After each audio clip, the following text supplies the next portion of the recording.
कहानी एक छोटे से गांव की है जहां उत्तराखंड की पहाड़ियों के बीच एक साधारण सा किसान परिवार रहता था। इस परिवार का बेटा अंश था, एक मेहनती लड़का जो अपने परिवार की मदद करता था। उसका सपना था कि वह अपने परिवार के लिए एक बेहतर जीवन बना सके। सिया, जो गांव के सबसे बड़े जमींदार की बेटी थी, उसके जीवन का एक हिस्सा बनने के ख्वाब देखती थी। दोनों के बीच की दुनिया पूरी तरह से अलग थी, लेकिन फिर भी दोनों के दिलों में एक अनकही सी समझ बन गई थी। अंश और सिया की पहली मुलाकात गांव के मेले में हुई थी। सिया अपनी सहेलियों के साथ झूला झूल रही थी और अंश अपने दोस्तों के साथ घूम रहा था। जैसे ही अंश की नजर सिया पर पड़ी, वह उसकी मुस्कान में खो गया। सिया भी अंश की सादगी और ईमानदारी से प्रभावित हुई।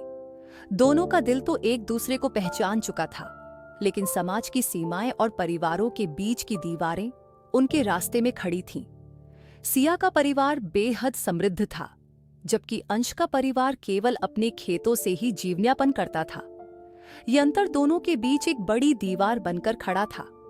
सिया के पिता, जो गांव के सबसे बड़े जमींदार थे, कभी भी इस रिश्ते को स्वीकार नहीं करते। वह चाहते थे कि उनकी बेटी का विवाह किसी बड़े परिवार से हो, ताकि उनकी प्रतिष्ठा और संपत्ति में कोई कमी न हो। अंश और सिया का प्यार धीरे धीरे गहरा हो रहा था, लेकिन यह छुपा हुआ था। एक दिन सिया ने अंश से अपनी भावनाओं का इजहार किया। दोनों को यह एहसास हो गया कि वे एक दूसरे के बिना जीवन की कल्पना भी नहीं कर सकते, लेकिन समाज और परिवार की ओर से आने वाले दबाव के कारण उन्हें अपनी भावनाओं को छुपाना पड़ा। सिया के पिता को इस रिश्ते के बारे में पता चला और उन्होंने सिया को चेतावनी दी कि अगर उसने अंश से मिलना जारी रखा तो वह उसे घर से निकाल देंगे। साथ ही अंश और उसके परिवार को गांव से बाहर कर दिया जाएगा। ये धमकी सिया के लिए एक बड़ी चुनौती बन गई, लेकिन उसका प्यार अंश के लिए इतना मजबूत था कि वह इस धमकी से डरने वाली नहीं थी।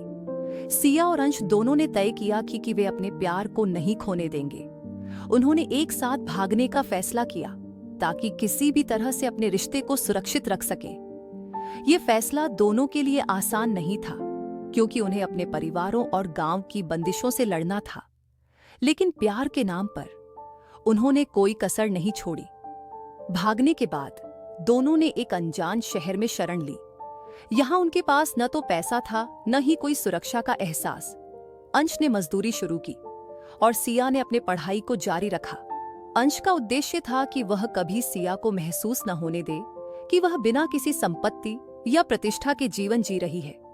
वह दिन रात मेहनत करता और सिया को आगे बढ़ने के लिए प्रेरित करता। सिया भी किसी भी कीमत पर हार मानने वाली नहीं थी। हालांकि उनका संघर्ष यहीं खत्म नहीं हुआ। शहर में रहते हुए एक दिन अंश पर हमला कर दिया गया। कुछ लोग जो सिया के परिवार से जुड़े थे, अंश को ढूंढकर उसे बुरी तरह पीटने लगे। ये उनके लिए एक और बड़ा झटका था। अंश को अस्पताल में भर्ती कराया गया, लेकिन सिया ने उसे अकेला नहीं छोड़ा। उसने संघर्ष किया और पूरी ताकत से अंश का साथ दिया। सिया ने तय किया कि वह अब अकेले नहीं रहेगी और अंश को उसकी तकलीफों में भी अपने प्यार का समर्थन मिलेगा। अंश की चोटों के बाद सिया ने नौकरी की तलाश शुरू की। उसने एक स्कूल में शिक्षक की नौकरी पाई और घर चलाने के लिए काम करने लगी। वहीं अंश ने अपनी छोटी सी दुकान खोल ली, जहां वह रोजमर्रा की जरूरत की चीजें बेचता था। ये उनकी कड़ी मेहनत का परिणाम था कि धीरे धीरे उनके पास पैसों की कमी नहीं रही और दोनों ने अपने संघर्षों को साझा किया। कुछ सालों बाद अंश और सिया ने एक सामान्य सा जीवन जीने में सफलता पाई। वे अब भी एक दूसरे के साथ रहते थे और अपने छोटे से घर में खुश थे। लेकिन एक दिन सिया के पिता ने उन्हें ढूंढ निकाला। सिया के पिता, जो पहले उनके रिश्ते को अस्वीकार कर चुके थे, अब अंश की सफलता देखकर अपने निर्णय पर पुनर्विचार करने लगे थे। उन्होंने अंश और सिया से मिलकर उन्हें माफ कर दिया और उनके प्यार को स्वीकार किया।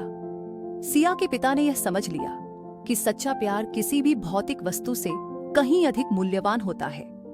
अंश और सिया की मेहनत, उनके प्यार और संघर्ष ने उनके परिवार को यह समझाया कि प्रेम और सम्मान सबसे ऊपर होता है। अंश और सिया की कहानी एक प्रेरणा है। ये बताती है कि अगर प्यार सच्चा हो तो वह किसी भी दीवार को पार कर सकता है। उनका संघर्ष केवल उनके लिए नहीं था, बल्कि उन सभी के लिए एक उदाहरण बन गया जिन्होंने कभी किसी कारण से अपने प्यार को खोने का डर महसूस किया। ये कहानी यह साबित करती है कि सच्चा प्यार किसी भी मुश्किल का सामना कर सकता है और अंत में जीत सकता है।